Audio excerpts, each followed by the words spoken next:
And good morning, and we are going to finish out our series on memorial stones as the last lesson. Got a lot to get through, so listen quickly.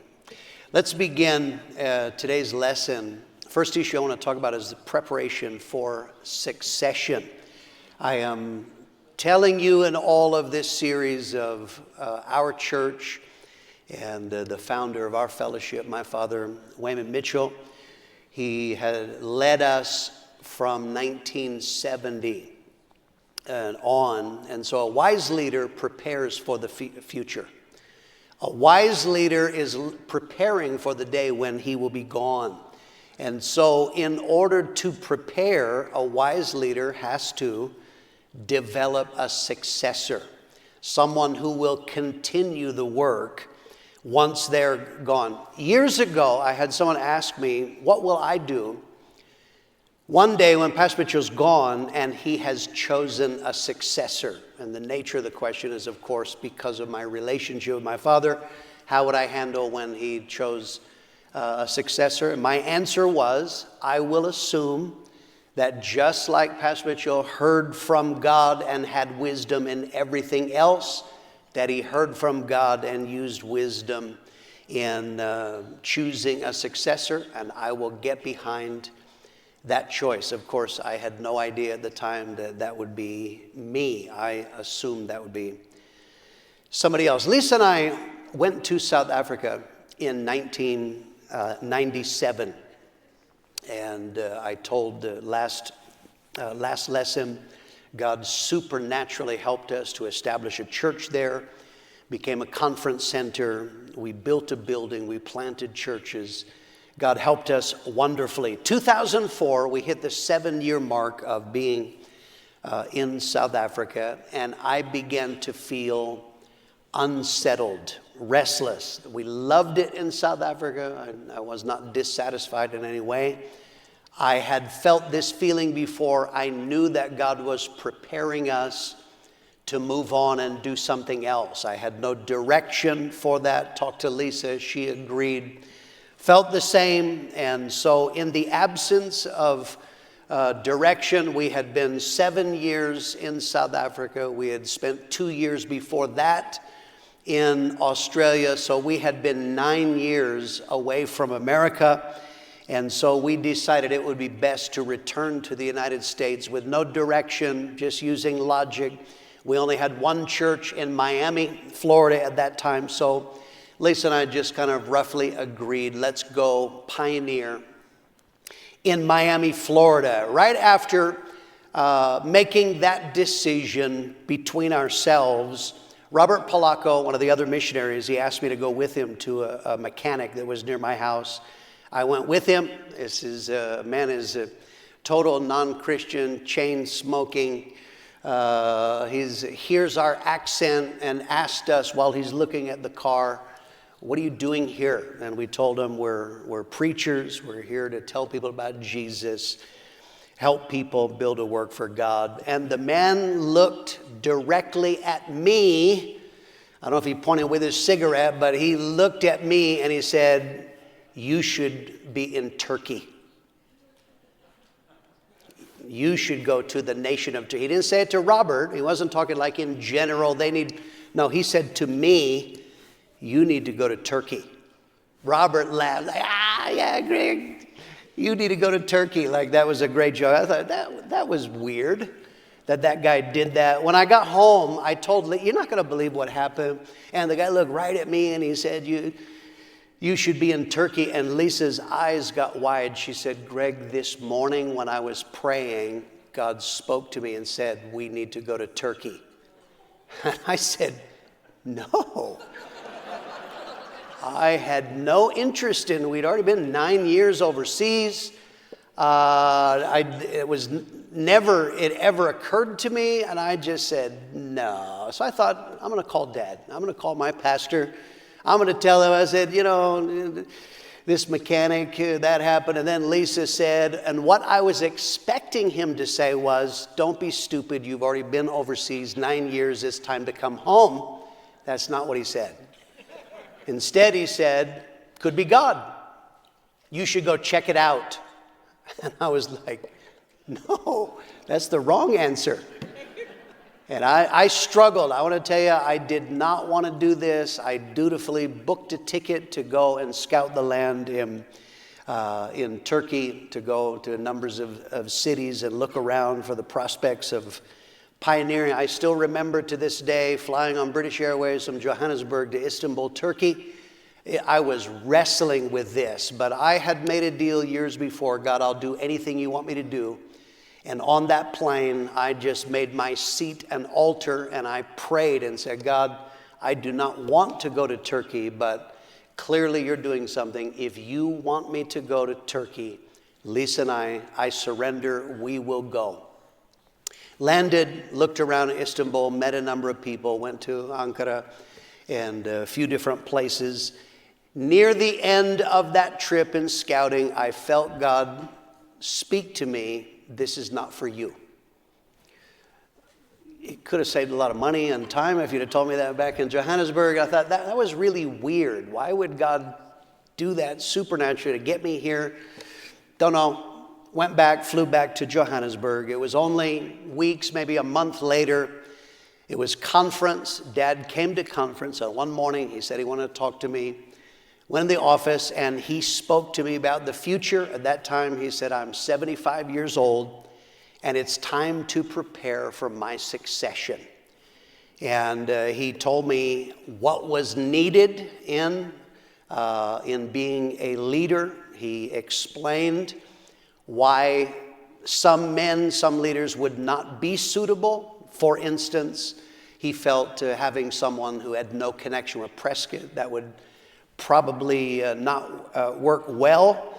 And then he stunned me. He said, I've prayed about it and I want you to succeed me.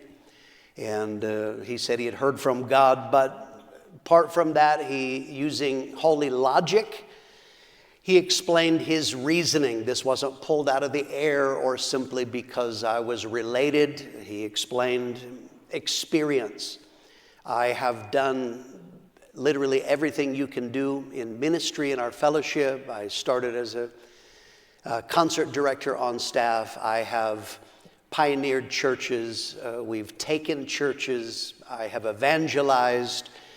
Missionary experience, Dad felt was crucial because we have such a huge missions involvement.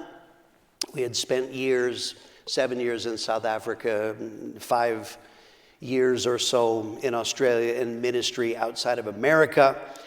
He felt that was important. He said, a major factor is my wife, Lisa. He said, Lisa is ideal as a leader's wife because she doesn't fight with people. And she knows how to keep her mouth shut. We never have to clean up problems that Lisa has created. And he said that is a major factor in that. So he said, I want you to come to Prescott, be on staff. And in his mind, he said it will take 5 years before people accept you as the leader. That was wildly optimistic. But nonetheless, I'm trying to describe to you how stunned I was at this. And I said, okay, I trust you. You hear from God on a level I do not. But I said, you have changed your mind before. Of course, I've explained in this series, there were other men that he put in place here and didn't work out. I said, look, at any time, if you ever change your mind, no problem. You tell me, Lisa, and I'll go do something else. No hard feelings, but okay, we'll do it. I went home and told Lisa. We talked about this and we said, the essence is my parents need help. Dad's 75, Mom was 71 probably at that time. And so he said, we will go serve the Prescott Church. We will serve them. I didn't actually believe that taking over would come to pass. I thought at some point Dad would say, on reflection, we found somebody better. But nonetheless, we said, we're going to do our best. And we did that. We came here in November of 2004. We served my mother in her capacity, not only in life, but in her roles in the church until she passed in 2016. We served my father until his dying breath in 2020. But being on staff, November of 2004, from that time, Dad began to prepare me.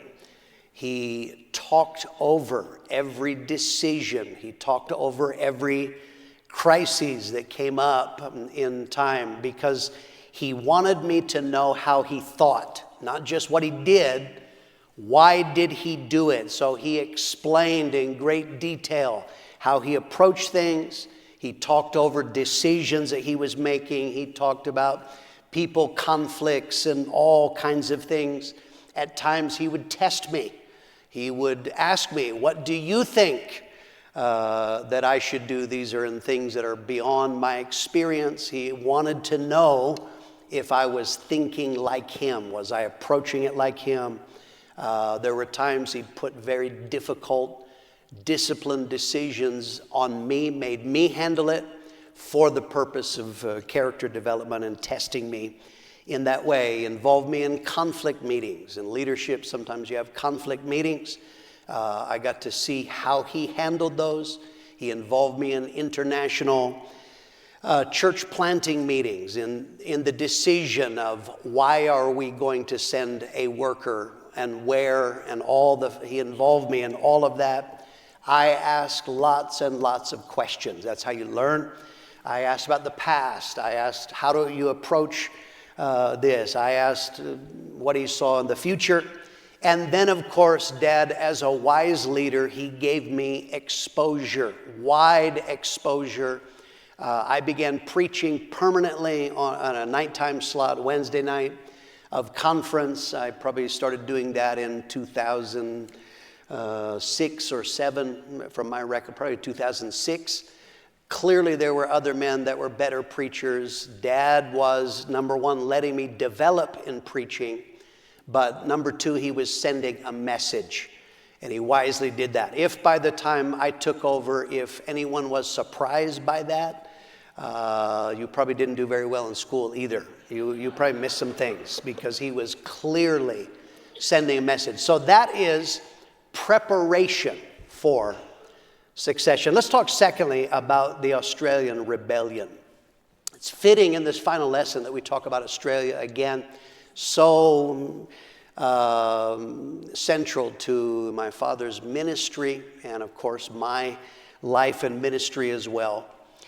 I'm thinking 1998, a man took over the church in Perth, West Australia, that we originally planted in 1978.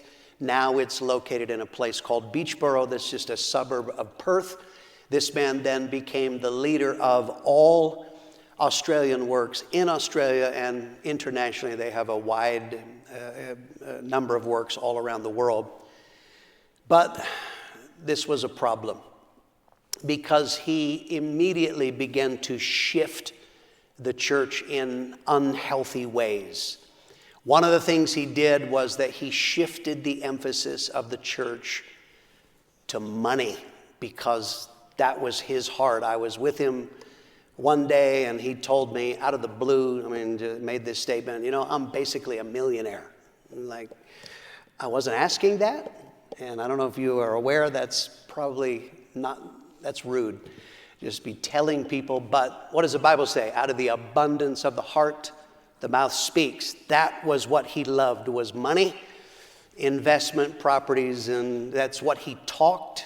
And so he began to put that spirit in the church. This was something very noticeable to Lisa and I. Remember, that's our home church. This is where we were trained. That's where we were sent out from.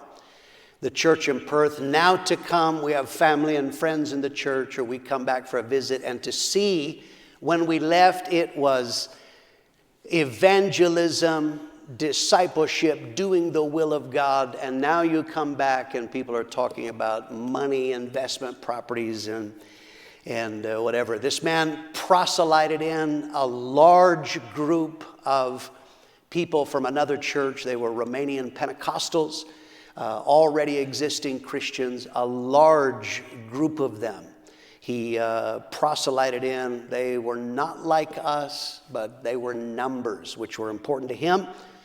He actively would pull on people from other fellowship churches to get them to move there. What happens in leadership is you get people, they contact leaders because there is a conflict with their pastor. There's a problem. They don't understand something. They don't like something. So they call, and it's the job of a leader. What you want to do, ideally, is to fix that problem so they stay in the church. That is not what happened at all. Anybody who called with a problem in your church, very soon they would wind up moving to Perth because he was actively, he had a way of getting these people to think that the best plan for their life. And so what was happening, the numbers are growing, but they're proselytes and transplants. It's not conversion. Church planting slowed. He was planting other people's men. There would be people announced at conference, but they weren't his men. He was planting other people's men. And so while things are changing, Pastor Mitchell was very gracious to this man. He believed the best. My father was not fooled. He knew that there were problems in his spirit, but Dad was believing for the best. He was praying and hoping that this man would come around and start doing right. And one day in a conversation with Joe Campbell, telling, Joe Campbell seeing the problems and, Pastor, this guy is not doing right. And Dad said, I know, but I'm working with him and whatever. Joe Campbell made an all-time classic statement. I'll put it on the screen. He said, the problem, Pastor Mitchell, is that it's just not in him. And that described this man classically. There are people, you can have problems, but if basically the heart of our fellowship and the will of God is in there, you can correct problems. Joe Campbell said, but it's not in him. Working with somebody, if it's not in there, you're not going to fix that. And that was prophetic, very, very classic. This man was rebellious. He began to speak against Pastor Mitchell, which is what rebels do. They always drop seeds of rebellion. He spoke against the fellowship, and what he was trying to do is in Australia and the churches in the UK and under his area of ministry, he was trying to turn them away from the fellowship. He and his wife lied. Oh my goodness, they lied. Remember the lesson I've repeated several times? Rebels lie. And this is on a steroid level of lying. This is 2023 when I'm telling you. This year, it's been 14, 15 years since the man was gone. This year, on a number of occasions, just a few weeks ago, I still, to this day, have people tell me lies that he said.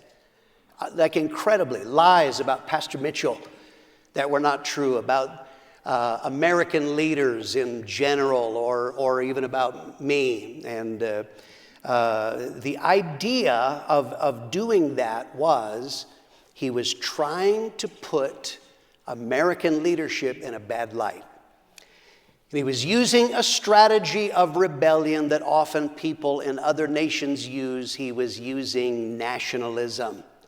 People who love their country, they naturally are protective of their country, right? So he was using nationalism. He would drop these seeds, and a mantra that he would repeat was, we have to protect Australia against the day that Pastor Mitchell is gone. Because when Pastor Mitchell is gone, it's all going to go to hell. It's going to get bad. So we have to protect. It's for the Aussies. We got to protect against the day Pastor Mitchell is gone. There were numbers of conversations that were had with this man by Pastor Mitchell, other leaders. There were numbers of meetings that were held.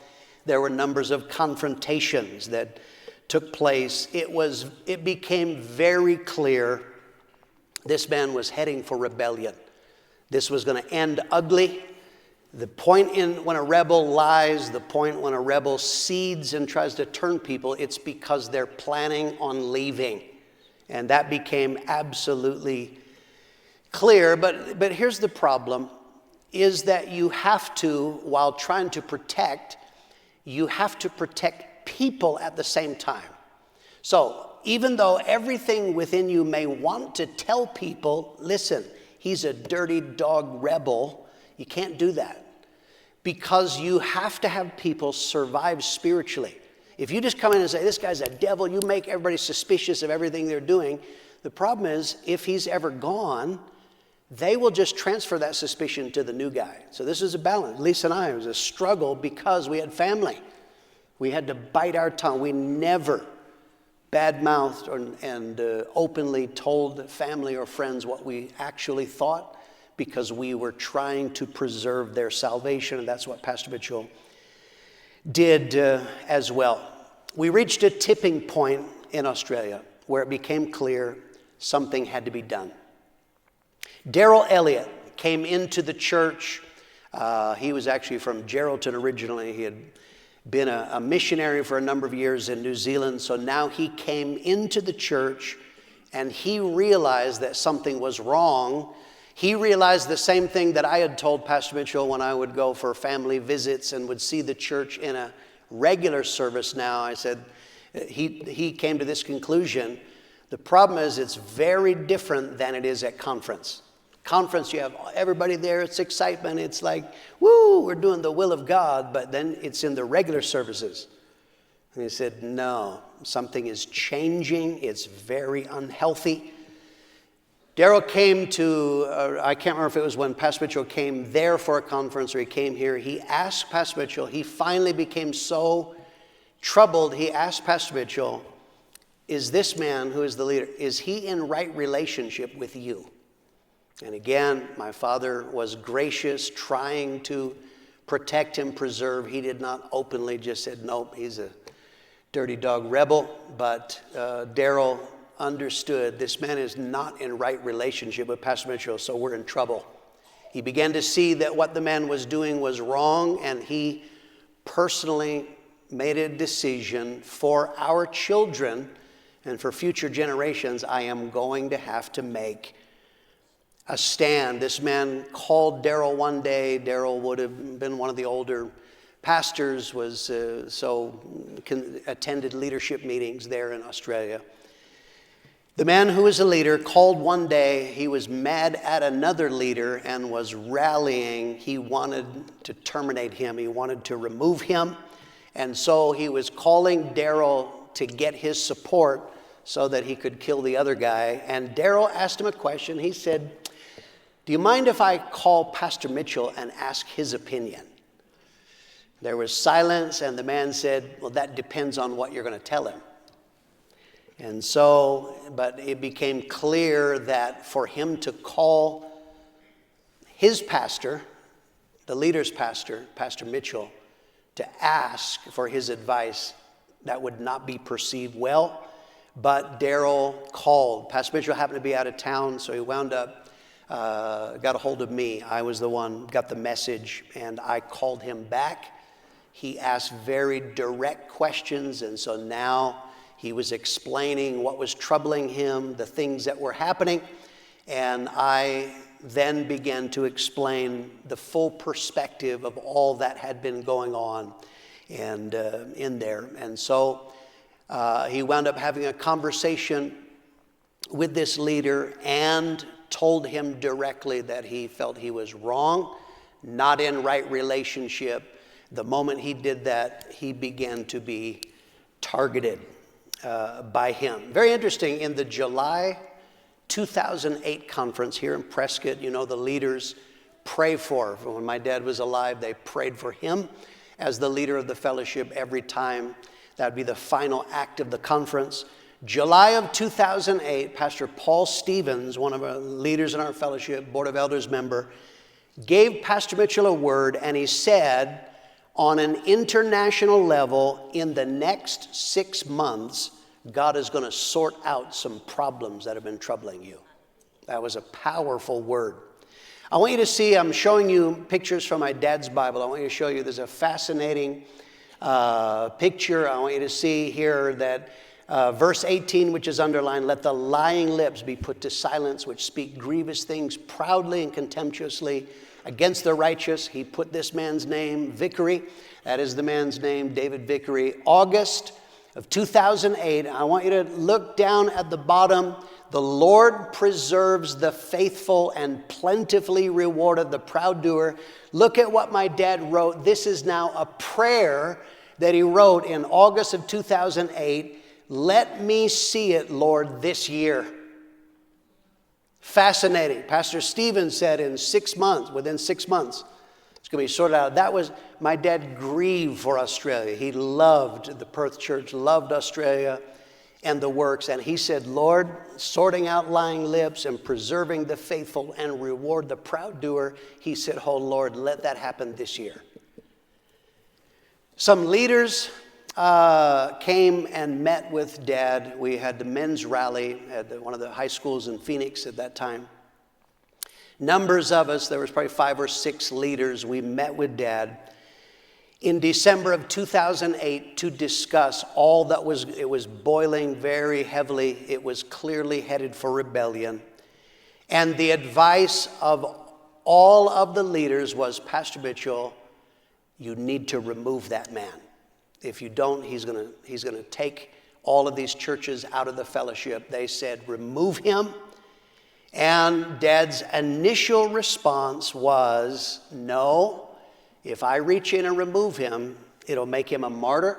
He'll use that, the sympathy, which was what he was using, emotional manipulation. He said it'll make it worse. I don't feel that's right. And then they said, what if he was to resign, or, various situations. And they told him the words, look on the screen. Every leader said, Pastor Mitchell, the only one who can go and take the church is you. Okay, if we send anybody else, our words we used was, Pastor, it's going to be a bloodbath. Now, I'm the only one who has citizenship. I have dual. I'm an American and an Australian citizen. I could have gone, but I said, number one, who's going to help Dad? But more than that, even if I go, it'll be worse. It'll be a bloodbath. That man has spent years lying, seeding. No. And we said, Dad, you need to go. And this is what Dad said. He said, I am 80 years old. Nelda is 75. He said, I don't think I can do it. I just can't. At age 80, going in, knowing it's going to be a fight, that was it. I want to tell you, for these guys, they can see in the big picture, but it's very personal. This is our family. These are our friends. This is our church. But that was Dad said, I don't think I can do it. The Board of Elders summoned this man. Basically, a summons means we ordered him to come to conference in January of 2009 for a Board of Elders meeting. We are going to settle this once and for all. And so, knowing that, this man began to make moves. Really, he didn't want to come and sort it out. He wanted to leave. And so he was working on his counsel. He spoke to a man named Don Rowlandson. I name him, God bless you, Don. May God bless you, your children, your cats, everything. The blessing of God be on you. Because Don Rowlandson began to be troubled by this man and finally had begun to ask questions and had gotten information from Pastor Mitchell on the full perspective. One morning after breakfast, now the summons is there. He's being summoned to conference. He called Don Rowlandson outside and he said, Don, they've summoned me to leadership meeting. And he said, where do you stand in this? And Don Rowlandson said, if you're not in right relationship with your pastor, you have no right to pastor here, and you should resign. And he said, how do I view it? I view it, Pastor Mitchell is a general. You're maybe a colonel. What you should do, you should go to America and sort this out and do what Pastor Mitchell says. That was not the answer he wanted.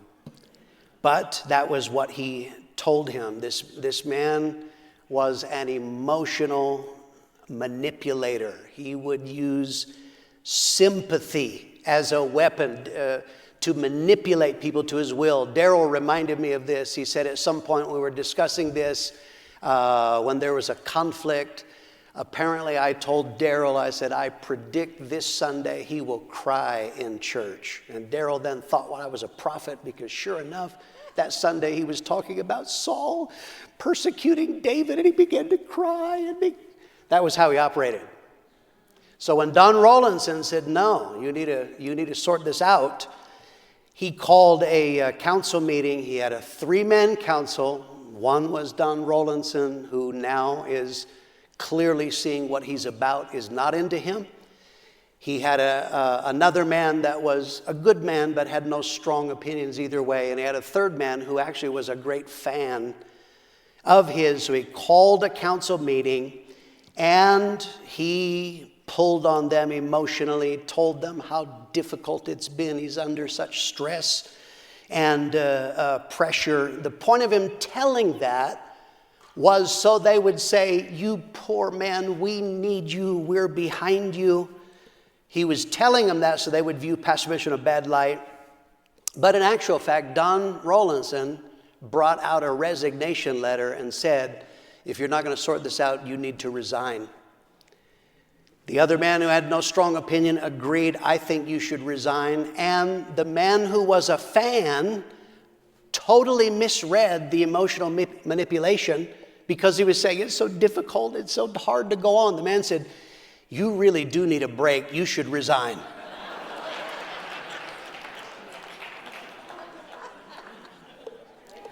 The man freaked out. He stepped outside. I got to call my wife. Got on the phone, stepped back out, and he said, I have to go home. My wife's fainted. I don't believe for a second that she fainted, but that was... The moment he left, he obviously called some people, and the council started getting calls from men attacking them. How dare you do that? But in actual fact, what it did, even the man who was a fan, it firmed their resolve. And they said, no, this is the right thing. He needs to resign. And this is powerful. And the man did it. He signed the letter and he resigned. Let's go back. I want you to look at this. Dad faxed me this. Dad sent me a fax with a photocopy from his Bible with that page. He said, Greg, can you believe it? Paul Stevens said, within 6 months. I prayed and said, Lord, this year. And he said, God did it. He resigned. We have resolved that problem. The council asked Pastor Mitchell to come and take the church. Dad told me privately, he said, I don't think I can. He's thinking about the money, and these days you got to send it electronically. He said, Greg, how will I send them? How can I take the church? I can't even send support. And there was a man who would be like Sharon Allen does in our church, the treasurer, named Charles Spadaro. And I said, Charles will help you. I didn't even know if Charles was going to stay in the church, but I said, Charles is going to help you. And he did. He was a blessing. This man, Harold Warner, flew to the church when he resigned. He flew in, spent, I think, under a week there, met with this man. The man swore, I am not going to start a church. But remember, rebels lie.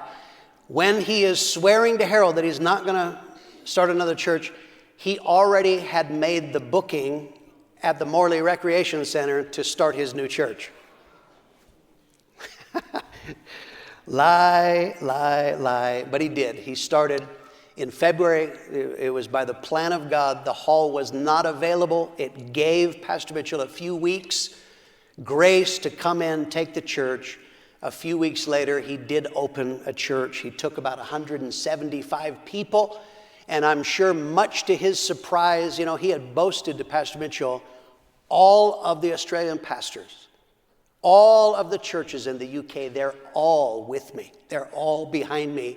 Much to his surprise, when he left, he took a grand total in Australia and in England of about 6 churches. That was all he got. Most of those were very tiny pioneer churches. And so my parents spent 6 months, they were only there on a visitor's visa, spent 6 months pastoring the church. I want you to see the next picture from Dad's Bible. And here it is, strengthen, O God, that which you've wrought for us. He wrote this on January 4, 2009. He's going to leave next week, essentially, for Australia. That is what his prayer was. Oh, God, strengthen that which you have wrought there. And then I think there's one more photo here. At the top, this where God gave Solomon wisdom and largeness of heart, and down below, this is my Father's heart, not human or natural ability, but a gift and gracing to help God's people. And he wrote that February 27 of 2009. Dad went in, he told one of the men who was an assistant, he said, find me a furnished house. Remember, Mr. I'm practically a millionaire. He found him a furnished house in an area called Lockridge. Lockridge is a welfare housing area, or it was back then. This was brilliant. What a contrast. People are like, where are you living, Pastor Mitchell? In Lockridge? They're like, Lockridge?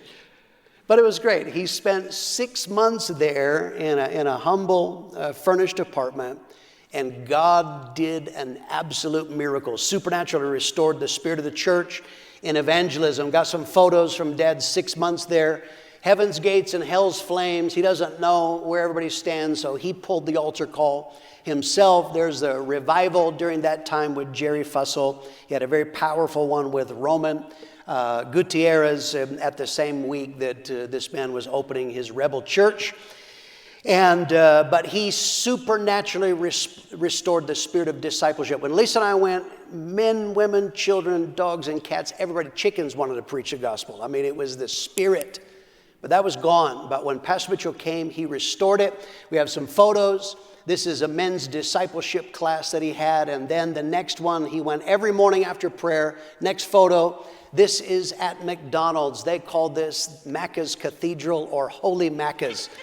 He went and he met with men every day. Now they're not talking about investment and money. They're talking about God's will and the Bible and doing the will of God. And you see there 2 members of my family. There's Steve Zapata, his son Michael. They got back on track and are preaching the gospel today. We're very, very grateful for that. In 6 months, my father did what would take anybody else years and years to do because of his grace, his level of respect, but a miracle of God. He prepared the way after 6 months, turned the church over to Tom and Janice Payne. And here's Tom and Janice. They went and they rebuilt the foundations. Tom and Janice spent 12 years rebuilding foundations, outreach and evangelism. Here's outreaches. There's Tom and Janice on outreach. You see them. Next photo, park outreaches. Tom began, they never did park outreaches. The opinion of this man, he said, they don't work. Well, apparently they do. And so park outreaches, they did park outreaches. Summertime, glorious time of labor there. The Paynes spent 12 years in Perth. In 12 years, they wound up restoring the spirit of discipleship, church planting. In their 12 years, they planted 33 couples out into ministry. Thank God. And you see here on the screen, you see that is what began to be restored was church planting. And that is what God did, a miracle. In 2021, Tom and Janice Payne, they turned the work in Perth and the leadership over to Daryl and Jillian Elliott. Here are the Elliots. There is their changeover service. Tom Payne is laying hands on them. That's the Elliots, Daryl and Jillian. Here he's preaching a conference. There is me praying for them in a Aussie conference. Subsequently, I want to tell you the work of God continues. It is a miracle what God has done. As you know, October, I went there. It was to the day, 45 years to the day that Ron and Susie Burrow pioneered and opened up in Perth, West Australia. We have here that couple in the middle, Russell and Sue Plummer. They were saved, came in under Ron Burrell, are still there, a blessing to this day. There's Daryl and Jillian, Lisa and I, and we're about to cut the 45th anniversary cake. I want to tell you, the work of God has gone on, God is in charge of his work. Can you say amen? Thank God for his goodness. Praise God. Let's talk then about succession. I told you about preparation for succession. Let's talk about succession. Here's how smart God is. A rebel makes plans to damage the work of God. God actually used the plans of a rebel to accelerate the plan of succession. So Dad has to leave Prescott for 6 months. While Dad was gone, I took over all aspects of pastoring and decision-making in the Prescott church. So this actually helped us because people saw the church, in fact, didn't fall apart when Pastor Mitchell wasn't here. That's a good message to know, that things don't fall apart. In a wider sense, what happened with pastors?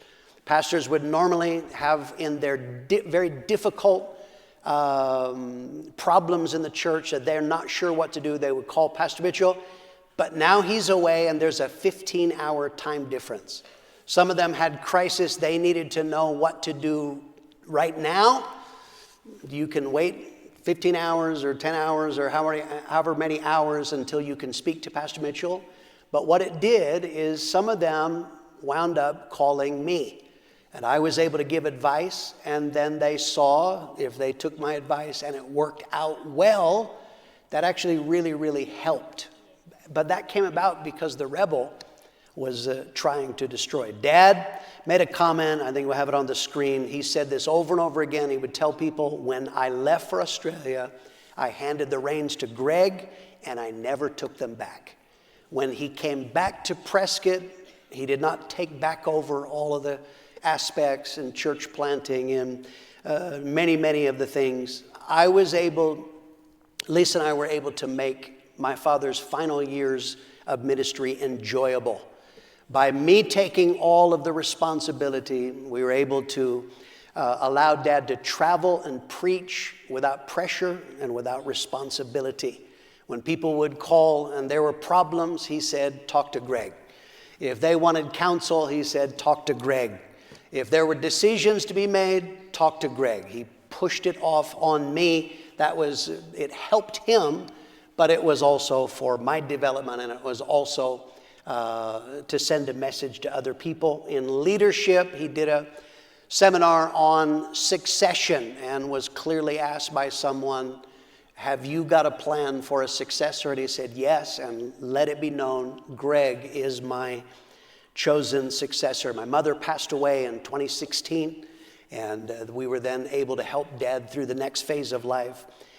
Lisa and I came up with a plan. We had been meeting in a tent for many years for conference. I came up with a plan for building a building that would house conference, but I came up with a way that we could use it in regular time as well. Dad gave his backing to it, and we built this building here.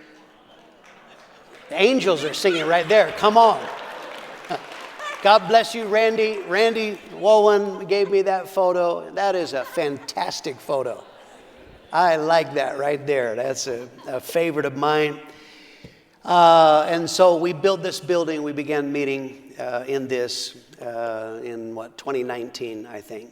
Dad preached a sermon, and somewhere along the line, I think it was just before the building was done here, in the sermon, he told a story of history when General George Patton asked his mentor, General John Pershing, to bless him. He was entering into a very large role, and he came to General Pershing and he said, would you bless me?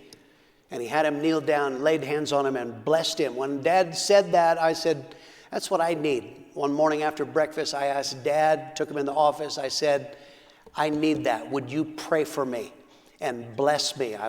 You're imparting your spirit by words and actions and example, but I want you to pray deliberately. He did that, laid hands on me. That was private. There was no one around to see that, because I need the Spirit of God and I need my Father's Spirit as well. Around about this time, another rebel, there are always rebels, another rebel in New Zealand was mouthing, this is a common line that rebels were using, the fellowship will fall apart when Pastor Mitchell dies. When Dad heard that, it ticked him off. So he preached a sermon, knowing this is how people think. He preached a sermon. Maybe some of you remember it. It's on YouTube somewhere. And that sermon is called When Pastor Mitchell Is Gone. And at the end of the sermon, he publicly laid hands on Lisa and I. We have a photo of this. This is what he's doing. He was now letting the world know of his choice. And that was partly so people would know, but he was publicly imparting his spirit upon Lisa and I. Dad preached his last sermon in April of 2020. He was having problems that we knew, didn't know what was wrong. Near the end of his sermon, any of you that were here, he was having many strokes as a result of dementia, Alzheimer's. Preached his last sermon in April of 2020. Never preached again. And then we guided him through, John and Aaron Miola moved in with him. God bless them. They helped. Stephen and Emily Casio and Jesse and Beth Morales. We all banded together. By the grace of God, we were able to let him live out his final days at home. If we would have put him in a care home, we would have never seen him again because of COVID. And so, thank God, we were able to his dying breath, we were able to be with Dad and helped. Dad had, when Mom died, Dad bought a headstone, but it was not carved yet. And he left it up to me. When I die, you put whatever you want to put on it. How do you sum up my dad's life, my parents' life? But this is what I chose and put on there. This is my parents' gravestone, Mitchell, and I simply put, they blessed the world. And that's what I have told, yes, amen. And in all the memorial stones, we thank God. My father heard from God, lived a life of integrity, and handed off a great blessing to us. Now, because my father is gone, wherever I go, I'm introduced as the leader of the fellowship. And I do think that people who don't understand probably have a wrong idea what that means. They are assuming being the leader of the fellowship is a position of power. I think people have the idea that being a leader is I have banks of phones I'm answering, like yes, no, off with their head, because this is a power position. But that's not. Listen, I'll put it on the screen. Being a leader is not a position of power. It's a place of service. What does it mean when you say Greg Mitchell is the leader of the fellowship? That means that my job and my privilege is I get to serve the fellowship. I get to serve the churches in the fellowship. What is my role as leader of the fellowship? My job is to maintain the course. I'm telling you where we came from. My job is to make sure we never leave the memorial stones. There will never come a time where you're going to say, yeah, we don't do that anymore. No, my job is to hold to what was handed to it. My job is to impart a spirit. You know that I travel extensively. What I'm doing, partly I preach to impart a spirit, but everywhere I go, Lisa hates going. She won't travel with me because she says, you're up at 6 a.m. meeting with people to answer questions. That is what I do. I answer questions. I give people access to me so that they can ask anything they want, so that they get clear sense of our fellowship. My job is imparting reference points. I give reference points through teaching. My Sunday schools are used all over the world, and I'm able to bless. I'm able to provide advice and counsel on difficult situations. I'm able to direct financial resources to God's purposes. My job is to foresee dangers and deal with doctrinal dangers, sidetracks. I do not want us to get sidetracked. My job is to see it. It's dangerous for us. We're not going to go down that road. Avoid them, deal with them. My job is to direct other leaders to deal with regional conflicts. Sometimes I have to personally get involved in conflicts. But overall, I'm telling you what my role is because any of you here, any of you that are watching online, please, I covet your prayers. That is what I want more than anything else. If you ever want to bless us at Christmas, pray for us. That's what I need. Pray that God gives me wisdom. Pray that God gives me a spirit that is like my Father's, that I can hold the course until Jesus comes. And that is my job. Let's look, final thought before we close. Let's talk about moving into the future. God has done an incredible work so far. As of today, this is December of 2023, from the top of my head, we have 3,628 churches today. An incredible work that God has done, but the job is not finished yet. Our job is not, thank God we got all those churches. Joshua 13:1. Someone read that out. There remains very much land yet to be possessed. Okay. That's how I feel. We have 3,628 churches. Yes, wonderful. But there remains much land to be possessed. They'll put this graphic on the screen. Right now, there are 235 recognized nations in the world. That's according to the United Nations there. We currently have churches in 139 nations. This is December 2023. But what that means is that there are 96 nations in the world where we do not have a single fellowship church. They have just a graphic just to show you this. A little video graphic, and this will show you where many of these are located. There is the world, and you will see here are the bulk of the nations where there are no fellowship church. Most of the places, and here's the list of nations where we do not have, many of those nations, we don't have a fellowship church in our Muslim nations. And we need God to help us to reach Muslim nations. We need strategies. We need open doors. We need the correct people. Probably not everyone would work in a Muslim nation, but God has people. He will speak. He will help us in this to reach the entire world. That we're not going to rest until we reach the entire world. There remains very much land to be possessed. People ask me, what are you seeing in the future? I know many of you, you're already freaked out about the election. That is not what I'm looking at. What's going to happen in the future? I am believing God for last days revival. That's what I'm believing. Who knows what's going to happen in the election? That's irrelevant. The point is, I believe God is going to give us a last days revival. Read this verse, Amos 9:13. Behold, the days are coming, says the Lord, when the plowman shall overtake the reaper, and the treader of grapes him who sows seed. The mountains shall drip with sweet wine, and all the hills shall flow with it. Okay, that is describing an end times revival, the plowman overtaking the reaper. What that means is there is such a massive harvest at the time it's time to start plowing for the next. You're still pulling in. It's describing a massive harvest, and the harvest we want is souls. I believe that God is going to give us a worldwide revival. Our job in our fellowship, I don't know what other churches in the world are doing. I don't actually care. I know what we do. Our job is to plant churches in every nation of the world so that we can be facilitators of revival, but more than that, so we can retain revival. We know what to do with converts. And when God gives us a massive amount, that's what I am doing. Final thought, how can we stay on track over time? If you know the history of revival, you know that revivals don't last. And usually, churches and movements that start in revival today are nothing like they used to be. They've gotten off track. I don't want that to happen. I don't want all we have to say, did we ever tell you what God did in 1970 and then it all went to hell? That's not what I want. I want to stay on track. How do we stay on track?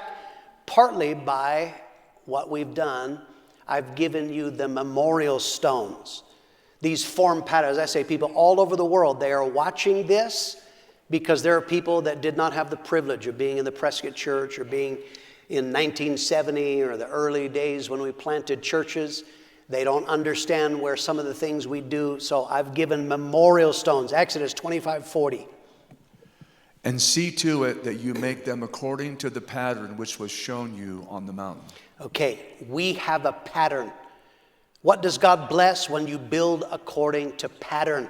That's why I do not understand when people, do you get what people are doing in Asbury? I don't care. Do you know what the Lord is doing don't care.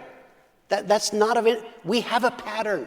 I don't care what other churches in the world are doing because I'm not a part of those churches. God has given us a pattern. It works fantastically well. Our job is to keep doing what God has given us. So I encourage pastors, anybody that's watching, you're watching online, you're a pastor, you're showing this in your church or watching it, I encourage you, ask questions.